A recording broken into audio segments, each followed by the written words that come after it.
গতকালকে আমার চোখে পড়েছে সোশ্যাল মিডিয়ায়, প্রথমে এটা ডেইলি স্টারের মাধ্যমে এসেছিল, যেটা হচ্ছে তারা দেখিয়েছে যে আমার যে আয়কর রিটার্ন এটার সাথে আমাদের যে হলফনামা এটাতে হচ্ছে তথ্যের গরমিলের কথা বলেছিল। আপনারা সবাই যেদিন আমাদের এটা যাচাই বাছাই করা হয়, আমাদের যে মনোনয়নপত্রটা আপনারা সবাই সেখানে ছিলেন।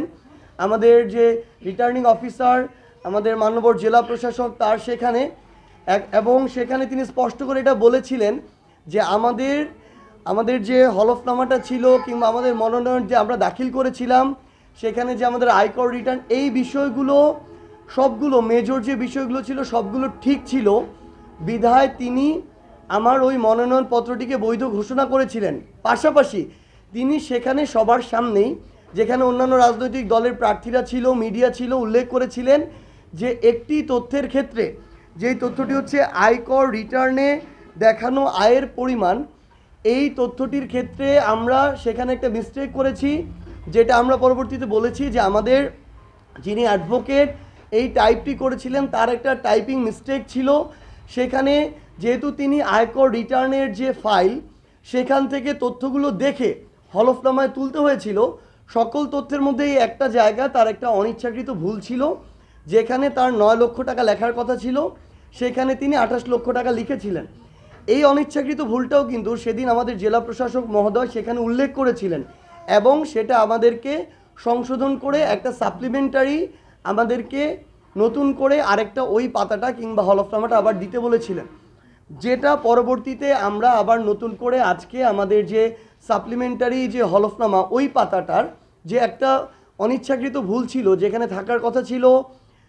9 লক্ষ টাকা সেখানে 28 লক্ষ টাকা লেখা ছিল, সেটা আমরা দিয়েছি এবং এটা কিন্তু আইনগতভাবেই করা যায়, সেদিনই সবার সামনে বলা হয়েছিল এবং আমরা সেই প্রক্রিয়া অনুসরণ করেই সেটা করেছি। কিন্তু অত্যন্ত দুঃখজনকভাবে এটা আসলে বলতে হয়, ডেইলি স্টার থেকে শুরু করে বিভিন্ন মিডিয়া আমরা যেটা দেখলাম যে যারা এই আইনের বিষয় এই বিষয়গুলোতে যাদের অভিজ্ঞতা রয়েছে কিংবা আমাদের যে নির্বাচন কমিশনের সাথে যারা সম্পৃক্ত রয়েছেন তাদের থেকে আমাদের মনে হয়েছে যে এই বিষয়গুলো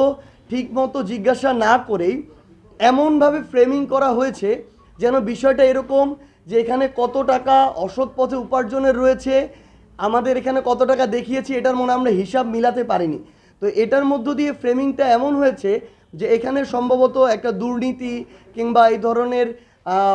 অনৈতিকভাবে আর্থিক উপার্জন এই ধরনের একটা চিত্র জনগণের সামনে